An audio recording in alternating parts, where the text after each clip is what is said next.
যদিহে মই কোৱাৰ ধৰণে আপোনালোকে এপ্লিকেশ্যনটো ছাবমিট নকৰে বা ডকুমেণ্টবোৰ আপলোড নিদিয়ে তেনেহ'লে আপোনালোকৰ ডকুমেণ্টবোৰ ৰিজেক্ট হ'ব পাৰে। হেল্ল' গাইজ, যিহেতু আপোনালোকে গম পাইছেই যোৱাকালি আমাৰ চিফ মিনিষ্টাৰ ছাৰে জীৱন প্ৰেৰণা স্কীমটো মুকলি কৰি দিছে, তাৰ কাৰণে এটা ৱেবছাইট মুকলি কৰি দিছে আপোনালোকক এপ্লাই কৰিবৰ কাৰণে। গতিকে আজিৰ এই ভিডিঅ'ত সকলোবোৰ তথ্যৰ বিষয়ে ক'ম, কেনেকৈ আপোনালোকে এপ্লাই কৰিব, A to Z ইনফৰমেশ্যন দিম, সকলোবোৰ প্ৰচেছ মই দেখাই দিম আৰু কোন কোন ইলিজিবল হ'ব এপ্লাই কৰিবৰ কাৰণে, কিমান টকাকৈ পাব আৰু কেতিয়াৰ পৰা এই এমাউণ্টটো আপোনালোকৰ একাউণ্টত সোমাব, সকলোবোৰ বিষয়ে আজি এই ভিডিঅ'টো ডিছকাছ কৰিম। গতিকে ভিডিঅ'টো শেষলৈকে চাই থাকিব। যদিহে চেনেলটোত নতুনকৈ আহিছে চেনেলটো ছাবস্ক্ৰাইব কৰি দিব, এটা লাইক কৰি দিব, এটা কমেণ্ট কৰি দিব আগলৈ যদি এনেকুৱা ধৰণৰ ভিডিঅ' চাব বিচাৰে। গতিকে আহক আমি ভিডিঅ'টো আৰম্ভ কৰোঁ। মোৰ ডেছক্ৰিপশ্যন বক্সত আপোনালোকক এটা লিংক দিয়া থাকিব, সেই লিংকটোত ক্লিক কৰিলে আপোনালোকে এই ৱেবছাইটটোত আহি যাব। এই ৱেবছাইটটোত অহাৰ পাছত আপোনালোকে দেখা পাইছে ইয়াত ধুনীয়াকৈ এটা পোষ্টাৰ মাৰা আছে যে chief minister Jiban Prerana scheme incentive for a bright future. গতিকে চব দিয়া আছে, স্কীম অবজেক্টিভবোৰ দিয়া আছে, support to fresh graduate for job search, encourage the fresh graduate for competitive exams and empower fresh graduate to pursue self employment. গতিকে ইয়াত সকলোবোৰ ইনফৰমেশ্যনৰ বিষয়ে দিয়া আছে। আপোনালোকে এপ্লাই কৰিবৰ কাৰণে অলপ স্ক্ৰল কৰিলে আপোনালোকে দেখা পাব যে ইয়াত লগইন এটা অপশ্যন আছে। এই লগইন অপশ্যনটো যদি ক্লিক কৰে এনেকুৱা এটা ইণ্টাৰফেচ অ'পেন হ'ব। ইয়াত আহিলে আপোনালোকে দেখা পাব যদি আপোনালোকৰ ID বনাই থোৱা আছে আগতে তেনেহ'লে আপোনালোকৰ ফোন নম্বৰ আৰু পাছৱৰ্ড দি পেলাই আপোনালোকে এণ্টাৰ কৰিব পাৰে। আৰু যিহেতু আপোনালোকে নতুনকৈ কৰিছে বা ফোনত কৰি আছে, মই সকলোবোৰ কৈ আছোঁ যে কেনেকৈ আপোনালোকে ৰেজিষ্টাৰ কৰিব। অলপ স্ক্ৰল কৰিলে দেখা পাব ইয়াত ৰেজিষ্টাৰ অপশ্যনটো আছে, এইটো ক্লিক কৰি দিব। এইটো ক্লিক কৰিলে আপোনালোকৰ ইয়াত এটা অপশ্যন আহিব, আপোনালোকৰ ফোন নম্বৰ এণ্টাৰ কৰিবলৈ এটা অপশ্যন আহিব। ইয়াত আপোনালোকৰ ফোন নম্বৰটো দিব, তাৰপিছত যোনটো টিক আছে সেইটো টিক মাৰ্ক কৰিব, তাৰপিছত ৰিকুৱেষ্ট OTP টো ক্লিক কৰি দিব। মই আপোনালোকক কৰি দেখাই আছোঁ। নাম্বাৰটো এণ্টাৰ কৰাৰ পাছত আপোনালোক যোনটো তলত দিয়া আছে যে I accept privacy policy and terms and condition TNC টো আপোনালোকে টিক কৰিব লাগিব। এইটো ক্লিক কৰাৰ পাছত আপোনালোকে ৰিকুৱেষ্ট OTP টো ক্লিক কৰিব, সেই OTP টো ইয়াত এণ্টাৰ কৰিব। মই এণ্টাৰ কৰা নিচিনাকৈ এণ্টাৰ কৰি দিব। এণ্টাৰ কৰাৰ পাছত আপোনালোকে ছাবমিট যোনটো বটন আছে সেইটো ক্লিক কৰি দিব। OTP টো ছাবমিট কৰাৰ পাছত এনেকুৱা ধৰণৰ এটা ইণ্টাৰফেচ অ'পেন হ'ব। ইয়াত আপোনালোকে এটা পাছৱৰ্ড ছেট কৰিব লাগিব। পাছৱৰ্ডটো আপোনালোকৰ কেপিটেল, স্মল বা স্পেচিয়েল কেৰেক্টাৰ বা নিউমেৰিকেল মিলাই কৰি আপোনালোকে দিব লাগিব। গতিকে আপোনালোকৰ নামৰ ফাৰ্ষ্ট লেটাৰটো দিব পাৰে বা আপোনালোকৰ ডিষ্ট্ৰিক্টৰ ফাৰ্ষ্ট লেটাৰ দিব পাৰে বা ডিষ্ট্ৰিক্টৰ নামটো দিব পাৰে বা @ লগাই পেলাই কিছুমান সংখ্যা দি দিব পাৰে। এনেকৈ পেলাই আপোনালোকে নিজৰ পাছৱৰ্ডটো ছেট কৰি ল'ব। পাছৱৰ্ডটো ছেট কৰাৰ পাছত আপোনালোকে যোনটো ছাবমিট অপশ্যনটো দেখিছে সেইটো ক্লিক কৰিব। তাৰপিছত এনেকুৱা ধৰণৰ ইণ্টাৰফেচ অ'পেন হ'ব। দেখিলে আপোনালোকে ইয়াৰ পাছৱৰ্ড ছেট বুলি মেছেজ আহি যাব। তাৰপিছত ইয়াত আপোনালোকৰ জেণ্ডাৰ সুধিব, আপোনালোকে মেল নে ফিমেল ইয়াত ধুনীয়াকৈ দি দিব। আপোনালোকৰ এজটো সুধিব, আপোনালোকৰ এজ কিমান হৈছে, গতিকে এজটো ধুনীয়াকৈ দি দিব। তাৰপাছত আপোনালোকৰ ৰিলিজন সুধিব যে চিলেক্ট ইয়ৰ ৰিলিজন, আপুনি হিন্দু, মুছলিম, জৈন, শিখ যি হয় সেইটো ক্লিক কৰি দিব। তাৰপিছত আপোনালোকৰ কাষ্ট সুধিব, OBC হয় নে SC হয় নে ST হয় নে জেনেৰেল হয়, সেইটো ক্লিক কৰি দিব। তাৰপাছত আৰু এটা সুধিব যে কিবা ডিচেবিলিটি আছে নেকি আপোনালোকৰ, সেইটো সুধিব। যদিহে আছে তেতিয়া য়েছ দিব, যদিহে নাই আপোনালোকে ন'টো ক্লিক কৰি দিব। তাৰপিছত আপোনালোকৰ একাডেমিক কোৱালিফিকেশ্যন সুধিব। যিহেতু আপোনালোকৰ জীৱন প্ৰেৰণা স্কীমটোত এপ্লাই কৰিবৰ কাৰণে গ্ৰেজুৱেট লাগে তেনেহ'লে আপোনালোকৰ গ্ৰেজুৱেট হ'বই লাগিব, তেতিয়াহে আপোনালোকে এই স্কীমৰ কাৰণে ইলিজিবল হ'ব। গতিকে ইয়াত গ্ৰেজুৱেশ্যন দি দিছোঁ। তাৰপিছত আপোনালোকে মেৰিটেল ষ্টেটাছ সুধিব, মেৰিড নে আনমেৰিড। তাৰপিছত সুধিব যে আপুনি কাৰ ওপৰত বৰ্তমান ডিপেণ্ডেণ্ট হৈ আছে, যে মাৰ ওপৰত নে দেউতাৰ ওপৰত নে লোকেল গাৰ্জেনৰ ওপৰত, আপোনালোকে সেইটো চিলেক্ট কৰি দিব। সেইটো চিলেক্ট কৰাৰ পাছত এনেকুৱা ধৰণৰ এটা অপশ্যন আহিব যে select occupation category of the person you are dependent. আপোনালোকে যোনটো ডিপেণ্ডেণ্ট চুজ কৰিছিলে তেওঁলোকে কি কৰে, বিজনেছ অ'নাৰ হয়নে নে আনএমপ্লয়ড হয় নে প্ৰাইভেট ছেক্টৰত কাম কৰে, সেইটো দি দিব। সেইটো ক্লিক কৰাৰ পাছত আপোনালোকক এটা সুধিব যে ইকনমিক ষ্টেটাছ কি আপোনালোকৰ, আপোনালোকে APL ৰ আণ্ডাৰত পৰে নে BPL ৰ আণ্ডাৰত পৰে। যিহেতু আপোনালোকৰ ৰেচন কাৰ্ড থাকে তাত চালে গম পাই যাব APL নে BPL। তাৰপিছত আপোনালোকৰ ৰেচিডেঞ্চ সুধিব, আপোনালোকৰ এৰিয়াটো ৰুৰেল হয় নে আৰ্বান হয়। ক্লিক কৰাৰ পাছত আপোনালোকৰ এনুৱেল ইনকামটো সুধিব, আপোনালোকৰ এনুৱেল ইনকাম কিমানৰ পৰা কিমানৰ ভিতৰত। গতিকে এইটো আপোনালোকৰ তেনেকৈ চিলেক্ট কৰি দিব। তাৰপিছত আহিব যে select the type of house on your family, আপোনালোকৰ কেনেকুৱা ঘৰ, কাচ্চা ঘৰ নে পকা ঘৰ, সেইটো দিব পাৰে।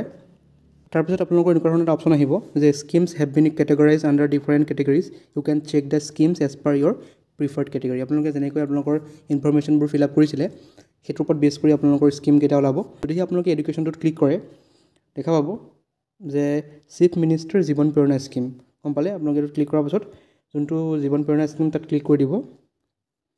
ইয়াত ক্লিক কৰিলে ইয়াত আহিব নেক্সট অপশ্যনটো আহিছে যে are you permanent resident of Assam, আপোনালোকে য়েছটো ক্লিক কৰিব লাগিব যদিহে ৰেচিডেণ্ট হয়। তাৰপিছত আহিব select the category of your occupation, আপোনালোক কি হয় বৰ্তমান, যিহেতু আনএমপ্লয়ডৰ কাৰণে আনএমপ্লয়ড ক্লিক কৰিব। Is any of your parents registered as a contractor, আপোনালোকৰ পেৰেণ্ট কোনোবা কণ্ট্ৰেক্টৰ হয় নেকি, যদি ন' ক্লিক কৰিব। তাৰপিছত are you taking or have you taken any benefit of মুখ্যমন্ত্ৰী নিযুত মইনা স্কীম, যদিহে আপোনালোকে নিযুত মইনা স্কীমৰ আণ্ডাৰত টকা পাইছিলে তেনেহ'লে আপোনালোকে এই স্কিমটোৰ কাৰণে এলিজিবল নহয়। গতিকে যদিহে নাই পোৱা তেতিয়াহে আপোনালোকে এই স্কিমটোৰ কাৰণে এলিজিবল হ'ব। গতিকে নোটো ক্লিক কৰিব। তাৰপিছত is your family annual income greater than 10 lakh rupees. যদি আপোনালোকৰ ফেমিলি এনুৱেল ইনকাম 10 লাখতকৈ ওপৰত হয় তেতিয়াও আপুনি এই স্কিমৰ কাৰণে এলিজিবল নহ'ব। তাৰপিছত নেক্সট অপশ্যনটো আহিছে are either of your parents serving as a member of parliament. গতিকে ইয়াত সুধিছে যে আপোনালোকৰ ফেমিলি মেম্বাৰ কিবা MP বা MLA পষ্টত আছে নেকি। যদি আছে য়েছ কৰিব, যদিহে নাই নোটো ক্লিক কৰিব। তাৰপিছত are you graduate passed in 2025। গতিকে এই স্কিমটো যিহেতু ফ্ৰেছলি গ্ৰেজুৱেটসকলৰ কাৰণে, যিসকলে 2025ত পাছ আউট হৈছে তেওঁলোকৰ কাৰণে, গতিকে এইটো সুধিছে। যদিহে আপোনালোক 2025ৰ পৰা পাছ আউট হয় তেনেহ'লে আপোনালোকে এই স্কিমটোৰ কাৰণে এলিজিবল হ'ব। গতিকে এইটো য়েছ ক্লিক কৰিব। তাৰপিছত ধুনীয়াকৈ ইয়াত আহি গৈছে যে chief minister Jiban Prerana scheme financial assistance of 2500 per month for 12 month. Required document কি ডকুমেণ্ট লাগিব ধুনীয়াকৈ লিখা আছে যে আধাৰ কাৰ্ড লাগিব, তাৰপিছত গ্ৰেজুৱেশ্যন চাৰ্টিফিকেট বা প্ৰফেচনেল চাৰ্টিফিকেট যোনখন আপোনালোকৰ কলেজৰ পৰা প্ৰভাইড কৰে সেইখন দিলেও ইয়াত হৈ যাব। এপ্লাই ক্লিক কৰিব। প্ৰচিড টু এপ্লাইত ক্লিক কৰাৰ পাছত আপোনালোকৰ এনেকুৱা ধৰণৰ ইণ্টাৰফেচ অ'পেন হ'ব। ইয়াত আপোনালোকৰ সকলোবোৰ ডিটেইলছ ফিল আপ কৰিব লাগিব। এপ্লিকাণ্ট ডিটেইলছত ফুল নেম দিব লাগিব, ফাদাৰ্ছ নেম মাদাৰ্ছ নেম দিব লাগিব, ডেট অফ বাৰ্থ দিব লাগিব, জেণ্ডাৰ দিব লাগিব, মোবাইল নাম্বাৰ দিব লাগিব, ইমেইল ID দিব লাগিব, আধাৰ নম্বৰ, পেন নম্বৰ আৰু আপোনালোকৰ এনৰলমেণ্ট নাম্বাৰ আৰু ৰেজিষ্ট্ৰেশ্যন নাম্বাৰ অফ ইয়ৰ ইনষ্টিটিউশ্যনৰ কলেজ এইকেইটা ফিল আপ কৰিব লাগিব। গতিকে এইকেইটা ফিল আপ কৰি মই আপোনাক দেখাইছোঁ। সকলোবোৰ ইনফৰ্মেশ্যন ফিল আপ কৰাৰ পাছত আপোনালোকে যোনটো ছাবমিট বটনটো দেখি আছে সেই ছাবমিট বটনটোত ক্লিক কৰিব লাগিব। আপোনালোকে নিজৰ পাৰ্চনেল ডিটেইলছবোৰ ফিল আপ কৰাৰ পাছত ইয়াত আপোনালোকৰ এড্ৰেছবোৰ ফিল আপ কৰিব লাগিব। প্ৰথমতে ডিষ্ট্ৰিক্ট নেম দিব লাগিব, ছাব ডিভিজন নেম দিব লাগিব, তাৰপিছত আপোনালোকৰ পিন নম্বৰটো ইয়াত এণ্টাৰ কৰিব লাগিব। ধুনীয়াকৈ এণ্টাৰ কৰাৰ পাছত আপোনালোকৰ ছেকেণ্ড অপশ্যনটো হৈছে যে এডুকেশ্যন কোৱালিফিকেশ্যন। ইয়াত আহিব লাগিব। ইয়াত অহাৰ পাছত আপোনালোকৰ চিলেক্ট এটা ইনষ্টিটিউট, আপোনালোকৰ ইয়াত আপোনালোকৰ যোনখন ইনষ্টিটিউট হয় সেইটো চিলেক্ট কৰিব লাগিব। ইয়াত সকলোবোৰ ইনষ্টিটিউটৰ নাম আছে, আমাৰ আছামৰ সকলোবোৰ ইয়াতে আছে। যিহেতু গুৱাহাটী ইউনিভাৰ্চিটি মই চিলেক্ট কৰিছোঁ। তাৰপিছত আপোনালোকৰ নিজৰ কলেজখন চিলেক্ট কৰিব লাগিব, কোনখন কলেজত বৰ্তমান আপোনালোকে পঢ়ি আছিলে বা কোনখন কলেজৰ পৰা আপোনালোকে গ্ৰেজুৱেশ্যন লাভ কৰিছে সেইটো ক্লিক কৰিব লাগিব। ইয়াত ক্লিক কৰাৰ পাছত আপোনালোকে ইয়াত সকলোবোৰ কলেজৰ নাম আহি যাব আণ্ডাৰ গুৱাহাটী ইউনিভাৰ্চিটি। আপোনালোকে নিজৰ কলেজখন ইয়াত চিলেক্ট কৰাৰ পাছত আপোনালোকৰ নেক্সট অপশ্যনটো আহিব যে district in wish the institute college is located. আপোনালোকৰ কলেজখন কোন ডিষ্ট্ৰিক্টত আছে বা লোকেশ্যনটো কি সেইটো ইয়াত এণ্টাৰ কৰিব লাগিব। সেইটো এণ্টাৰ কৰাৰ পাছত আপোনালোকৰ কোৰ্চ এণ্ড ডিগ্ৰী কমপ্লিটেড আপোনালোকৰ ইয়াত অপশ্যন আহিব যে তিনিটা আহিছে, আপোনালোকে BA কমপ্লিট হৈছে নে BSc কমপ্লিট কৰিছে নে BCom কমপ্লিট কৰিছে, এই তিনিটাৰ ভিতৰত হ'ব লাগিব। যদি আপোনালোকে ডিগ্ৰী কমপ্লিট কৰিছে এই তিনিটাৰ ভিতৰত আপোনালোকে কমপ্লিট কৰা হ'ব লাগিব, তেতিয়াহে আপোনালোকে এই স্কিমৰ কাৰণে এলিজিবল হ'ব। যিহেতু এই তিনিটা অপশ্যনে ইয়াত এভেইলেবল আছে। ক্লিক কৰিব। ক্লিক কৰাৰ পাছত আপোনালোকৰ কেতিয়া গ্ৰেজুৱেশ্যন লাভ কৰিছে ডেটটো ইয়াত মেনশ্যন কৰিব আহিব, ডেটটো ইয়াত এণ্টাৰ কৰিব। এইটো এণ্টাৰ কৰাৰ পাছত নেক্সট প্ৰচেছটো হৈছে যে আপোনালোকৰ বেংক একাউণ্ট নাম্বাৰ ইয়াত দিব লাগিব, যোনটোত আপোনালোকৰ মাহিলী 2500 টকাকৈ সোমাব। বেংক ডিটেইলছত আপোনালোকে ইয়াত আপোনালোকৰ নামটো দিব লাগিব এজ পাৰ বেংক একাউণ্ট। আপোনালোকৰ বেংক একাউণ্টত যেনেকৈ নিজৰ নামটো আছে তেনেকৈ ইয়াত এণ্টাৰ কৰিব লাগিব। বেংক একাউণ্ট নাম্বাৰ ইয়াত মাৰিব লাগিব, বেংকৰ নাম মাৰিব লাগিব আৰু ব্ৰাঞ্চ নাম মাৰিব লাগিব। তাৰপিছত IFSC কোডটো এণ্টাৰ কৰিব লাগিব। তাৰপিছত নেক্সট অপশ্যনটো হৈছে যে ছাপৰ্টিং ডকুমেণ্টছ। ইয়াত ডকুমেণ্টছ কি আপলোড কৰিব লাগিব মই ধুনীয়াকৈ কৈ আছোঁ। ইয়াত আধাৰ কাৰ্ড আপলোড কৰিব লাগিব, কিন্তু আধাৰ কাৰ্ডৰ এটা ছাইড আপলোড কৰিলে নহ'ব। গতিকে আপোনালোকে দুইটা ছাইডৰ ফটো কপি উঠাই পেলাই মাৰ্জ কৰিব পাৰি, যে কলেজ বনাব পাৰি নিজৰ ফোনতে, সেই কলেজ বনাই পেলাই আপোনালোকে ইয়াত আপলোড কৰিব লাগিব। তাৰপিছত নেক্সট অপশ্যনটো হৈছে যে গ্ৰেজুৱেশ্যন চাৰ্টিফিকেট বা প্ৰফেচনেল চাৰ্টিফিকেট। যদিহে আপোনালোকে গ্ৰেজুৱেশ্যনৰ চাৰ্টিফিকেটখন পাই গৈছে যোনখন অৰিজিনেল তেন্তে আপলোড কৰিব, আৰু যদিহে নাই পোৱা কলেজৰ পৰা ক'ব যে মোক প্ৰভিজনেলখন লাগে এই জীৱন প্ৰেৰণা স্কিমটোত এপ্লাই কৰিবৰ কাৰণে। গতিকে কলেজৰ পৰা দি দিব প্ৰভিজনেল এখন, সেইখন আপলোড কৰিলেও আপোনালোকৰ ইয়াত কাম চলি যাব। তাৰপিছত নেক্সট অপশ্যনটো হৈছে ছেল্ফ ডিক্লেৰেশ্যন। এটা টিক মাৰ্ক কৰি আপোনালোকে যোনটো ইয়াত কেপচা দেখা পাইছে কেপচাটো ক্লিক কৰিলে যোনটো ছেভ অপশ্যনটো আছে সেইটো ক্লিক কৰিব পাৰে, বা ছাবমিট অপশ্যনটো ক্লিক কৰিলে আপোনালোকৰ এপ্লিকেশ্যনখন ছাবমিট কৰা হৈ যাব। আৰু তাৰপিছত আপোনালোকে এপ্লিকেশ্যন ফৰ্মটো আপোনালোকে PDF ফৰ্মত লাভ কৰিব, আপোনালোকে ছেভ কৰি ৰাখি দিব।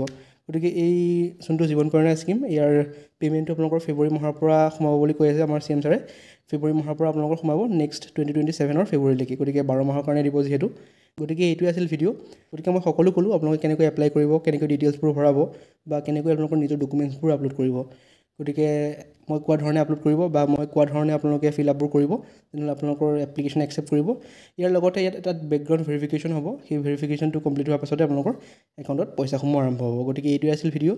যদি ভিডিঅ'টো চাই ভাল পালে চেনেলটো ছাবস্ক্ৰাইব কৰি দিব, লাইক কৰি দিব, আগলৈ যদি এনেকুৱা ধৰণৰ ভিডিঅ' চাব বিচাৰে। Thank U.